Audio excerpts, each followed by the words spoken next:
what's really extraordinary about taking an iconic character from the comics and putting him into a film is you need to tell a 90-minute story, so you get much deeper into the interpersonal relationships of Garfield. And so we of course know that he's got his canine friend Odie, we know that his adoptive father John, we know that he loves lasagna and he hates Mondays, but there's not a whole lot we know about Garfield beyond that. So what I found interesting was how our writer and our director explored what makes Garfield Garfield, i.e. who is his biological father, and that's an extraordinary outdoor cat. Samuel L. Jackson voices the character of Vic, and it's the Garfield and his biological father Vic on an epic outdoor adventure that makes this movie. So yeah, that's what was interesting to me, is what do I find out about, and what will audiences find out about Garfield that they didn't know from just reading the comic strips. Our villain is a wonderful feline voiced by Hannah Waddingham, and she plays an extraordinarily evil cat. She does a great job voicing the villain in our film, and it turns out Vic, who's a bit of a scoundrel himself, has double-crossed her in a way, and so she's going to exact her revenge on Vic and thus pull Garfield along on this epic adventure and force them essentially to into this hilarious heist type of scenario. This is a 2024 Garfield, and so as the world has evolved, so too has the story around Garfield, and his perfectly pampered life has become even more easy. He's become even lazier because he can order his lasagna with a simple click of a button. He can sit back in his recliner and watch cat flicks. He's definitely enjoying the benefits of modern technology as a hard-working indoor house cat who really has nothing bad about his life except for Mondays. Jim Davis, he's just struck gold with Garfield. I think he's relatable because he's so ubiquitous. I mean, 260 million readers plus over the course of the several decades that the character has been around. You know, he's sarcastic, and he doesn't want to go to work on Monday. And I think that's, who doesn't feel that? You know, I think that's why he connected with an audience, and his sarcasm, his one-liners, you know, his wit, he's just a relatable character. People love him, and who doesn't love cats? He's a big orange cat, and people love cats. The iconic indoor cat goes on a very epic outdoor adventure, and of course, the landscapes are gorgeous. The movie, you really have to see it on a big screen to fully appreciate everything that these animators have done in creating these epic landscapes. It's wild. It's so good. I don't know how you really can't do it except for in animation. I mean, there's this incredible action set piece sequence on the end on a train that's just, it's mind-blowing. So the movie takes place, and just when you think it might be over, it ramps into a totally different third act ending, and it's just beautiful. It plays really well. It wows you in the end, for sure. Yeah, it's really extraordinary, and it is all outdoors. So you've got, you know, really great, beautiful set pieces from epic, you know, what look like Western set pieces, massive milk factories, and you know, the design and the animation is just beautiful. Sam Jackson plays Vic, a scruffy street cat, outdoor cat, who yeah, that's Garfield's biological father. No pressure, man. Mark Dindal took off all the pressure. He said in my first meeting with him, look, I've been working on Garfield for a really long time. I just feel like he has your voice. You have this perfect voice to be Garfield. You don't have to do anything but just come in and read the lines as you. I was like, oh, sweet, I'll do it. The pressure's off, you know. I didn't have to go and do really anything other than just be natural, be present, be truthful in the moment, play the stakes, and have fun. And that's just what I did. So no, I didn't feel pressure. I think a character like Garfield, with the reach that he has as the most heavily circulated comic strip character of all time, these types of characters can really bridge generations together. And I think, adults are going to go see Garfield because they know of Garfield, because they read him in comic strips as a kid, or they saw some of the movies when they were younger. But kids might not have seen those comic strips, and this is their chance to get to know Garfield. And you can do that together in a cultural event kind of a way in the theater, big screen. By the way, he's an indoor cat, but he's on an epic outdoor adventure that is truly beautiful. It's stunning. The landscapes, the locations that he goes to, the massive action set pieces. It feels like watching Mission Impossible, for real. That sounds trite, but it's true. It feels like a Mission Impossible movie towards the end. And so it's definitely big screen material. I do believe that people will be surprised by the amount of heart that's in this movie.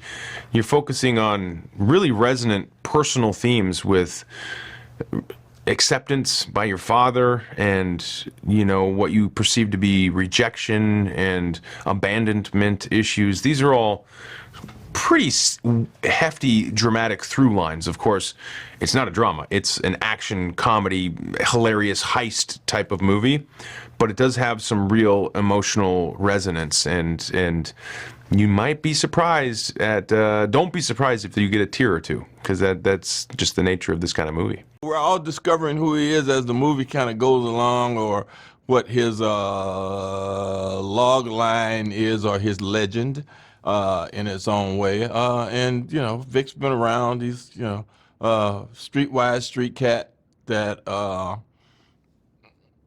is Garfield's father. I don't know. I mean, cats have litters too, don't they? They have bunches and bunches and bunches of kids. So I guess he got a bunch of other kids somewhere too, like that. But Garfield seems to be his favorite, or the one he's latched onto right now, or the one who lucked out and got to be an indoor cat and eats a lot and kind of chills around, and actually has a best friend who's a dog.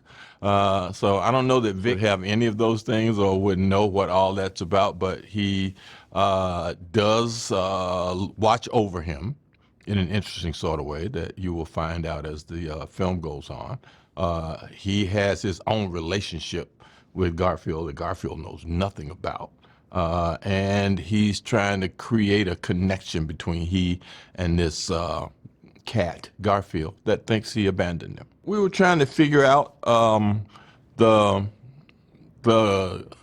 mischief of that character and the street knowledge that he has that allows him to survive in a world like the one they live in, cars and other animal villains and other people villains and things like that. So to find times that kind of feel serious, but the movie's never really serious.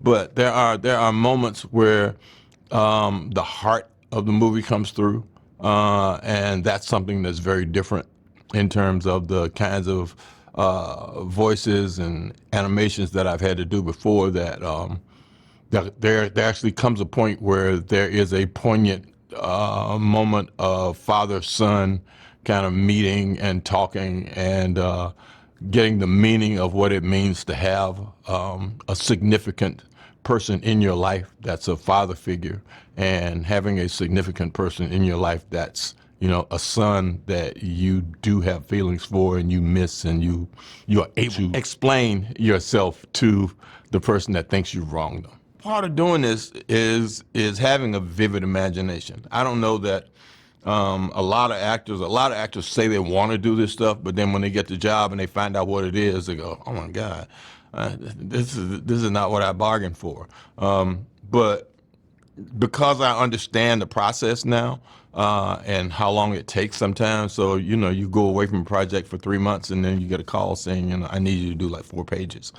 And you go in and you go, "Oh, wow, this is what you did for that? Oh, I didn't realize that was happening, or that was the way it was happening. So now I know what to say, or I know how to say what you've written to be said, and what you've written to be said is not right, so let me tell you what it is." And he's very open to that. So it has to be a very collaborative process. And hopefully I was able to enhance what he had in his head when he saw it. That made me enjoy it more when I saw it. Love,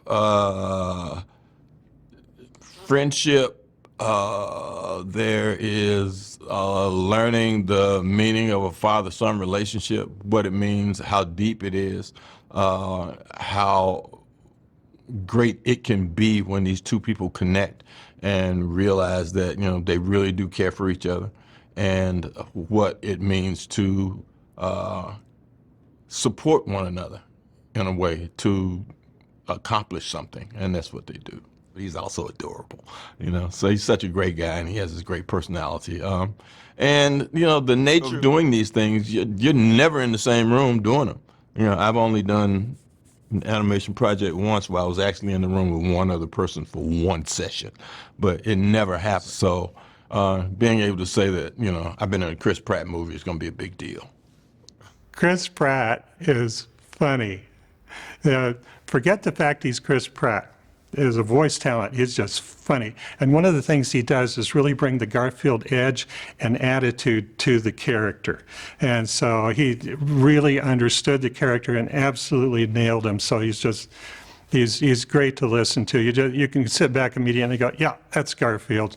Samuel L. Jackson and Chris Pratt had great chemistry. They played off each other beautifully.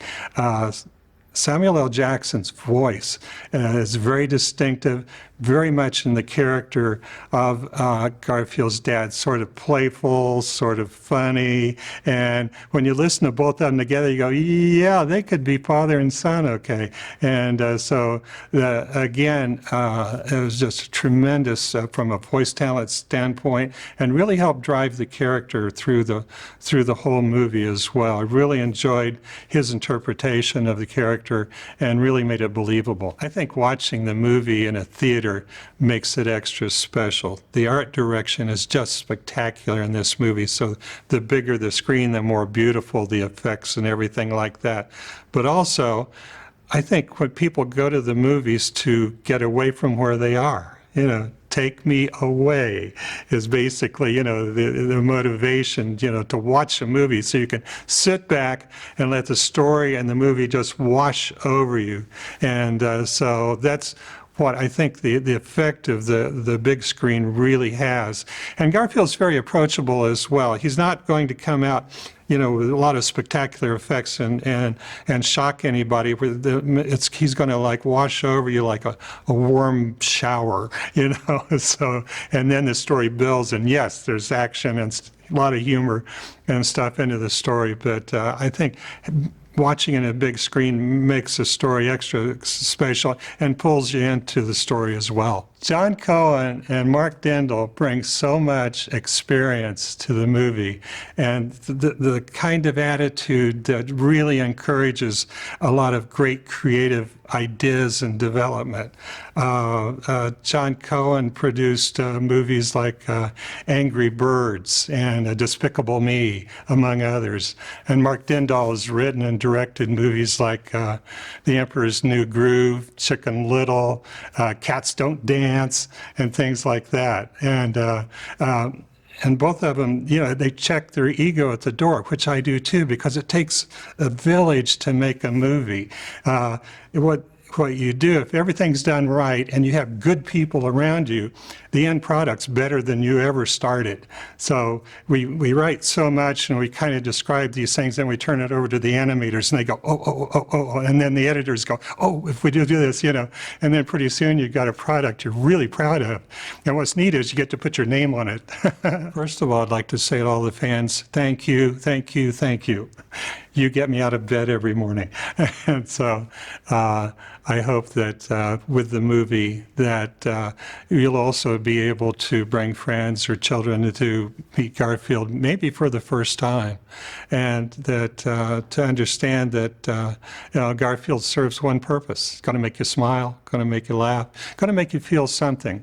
One of the things I love to do with the stories, with the animations and stuff, is make you laugh, make you cry, make you feel something, so you feel like your time was well spent, you know, at the end of it, whether it's a comic strip and only 7 inches or whether it's a movie in an hour and a half, that it was time well spent, and you feel a little better as a result. You can really relate to the things that that he talks about that are meaningful to him are the things he dislikes.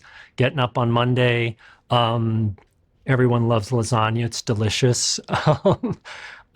His frustrations, I think, are very universal, and he's the visual humor will always play. I think you can find a Garfield comic from 15, 20, 30 years ago, which we did a lot of research, and they don't feel dated because they're never really rooted in something specific to that time period. So they're just evergreen, I think. And when I talk to people, it just reminds them of their childhood, of reading him in the Sunday paper or seeing the specials. And I think it's just kind of a warm, nostalgic feeling to revisit him. So in this movie, we get an opportunity to see how Garfield met John for the first time. So we see him as a little baby out on the street. We see how he met John and how he adopted John, as Garfield tells the story. Not John adopted him, but Garfield adopted John. And the other element in this story, which I was really excited about, that was in the script from the very first time I read it, was that we get to meet Garfield's father. And that, to me, I was excited about because I knew there would be a lot of possibilities for character, for heart, for themes about family, some warm and tender moments to work with all of the physical comedy and the broad comedy that we knew we could get in the movie. The movie is really built around an unexpected visit and reunion with his street cat, seemingly irresponsible father named Vic, played by Samuel Jackson. And Garfield and Odie get pulled out of this pampered life that they have with John out into the outdoor world to be a part of this high-stake heist. And Garfield, one of the elements that we realize in reading the strips is that Garfield always feels that he's qualified. He's, how hard can it be, would be his point of view. So when he goes out into the outside world, he never looks at it as it's intimidating. He thinks, well, I can handle this, and everything's going to go smoothly. So we get a lot of comedy from that, from his somewhat unearned confidence in the situation versus what actually happened. So we have Chris Pratt as Garfield. We have Samuel L. Jackson as Vic, his father. We have Hannah Waddingham as the villain Jinx, and her two henchmen are Brett Goldstein as Roland and Bowen Yang as Nolan. Harvey Guillen plays Odie, and that was a challenge because it is not a verbal, there are no words. He has to express in barks and yips and yowls and any sort of vocalization that a dog would, that you would expect from a dog and more, just to express all of the feelings that he has. And Harvey did a great job with that. Nicholas Hoult plays John, Garfield's owner. Ving Rhames plays Otto, who is a ally that they meet along the way. And Cecily Strong plays Marge Malone, who is the head of security at a dairy farm called Lactose Farms, which is the location of the heist. The first time I spoke with Chris about Garfield, we talked about the nature of the character. We had done, I'm trying to remember, it was, I think it was a soundbite from Chris when he was on a talk show, and it had something to do with loving food. And I can't quite remember if it was lasagna related or there's something I'm remembering about him talking about feeding fish in a fishbowl and had some sort of connection to being a fish in a fishbowl and eating all the food that's put in the fishbowl. But whatever it was, we took that little bit of dialogue and just I don't think we had any CG models, but we did a little bit of animation or just cut it to drawings of Garfield. And it felt so much like it had the essence of Garfield.